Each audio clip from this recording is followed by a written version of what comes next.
وسهلا الاخوه. اليوم فيديو جديد. في هذا الفيديو اللي غنحللو فيه مباراة الغد، مباراة المغرب ضد فرنسا في ربع نهائي كأس العالم.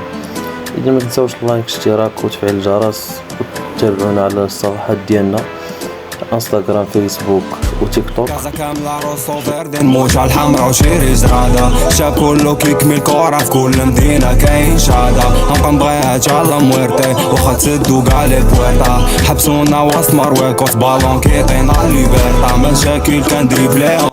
إذن هذه التشكيلة ديال المنتخب الفرنسي اللي لعبوا بها ضد الباراغواي. كيتصابر عندهم أفضل الهجوم بما أنهم سجلوا 14 بيت 5 مباريات، 2 بيوت ديال باركولا، 4 ديال ديمبيلي، 1 ديال دوي، و7 ديال كيليان مبابي، بما أنهم استقبلوا غير 2 ديال الأهداف. إذن هذا هو التوقع ديال التشكيلة. في حراسة المرمى ياسين بونو، في الدفاع الظهير الأيمن أشرف حكيمي، قلب الدفاع عيسى ديوب، والظهير الأيسر نصير مزراوي. وبما انه كاين الامكانيه ديال سعدان او حلحال، انا كنتوقع يلعب سعدان لانه عطاه الدقائق في الماتش ديال كندا. وسط الميدان العناوي والجانب ديالو ايوب بوعدي، وقدامهم اللاعب عز الدين وناحي. جناح ايسر بلال الخنوس، واليمين ابراهيم دياز. وبما انه اسماعيل الصباري ما تاكدتش الاصابه ديالو يقدر يلعب، الا ما لعبش غتكون الرسميه ديال سفيان الرحيمي.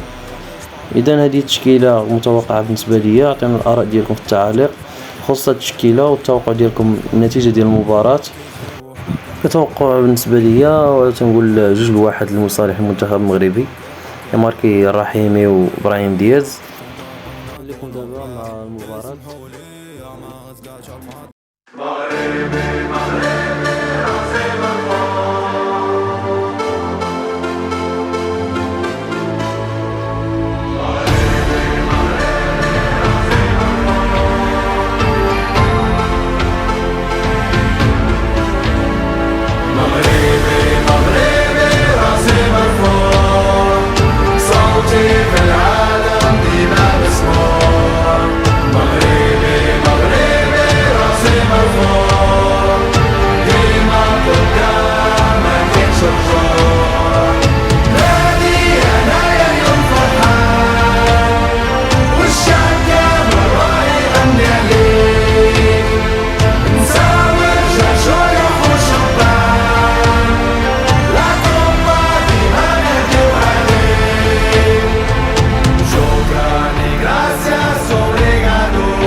بدينا الدراري رجال وانت تجي موت معاك وانت سيتي.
وصلنا لنهاية الفيديو، ما تنساوش لايك اشتراك وتفعيل الجرس باش يوصلكم اي جديد، وديما مغرب.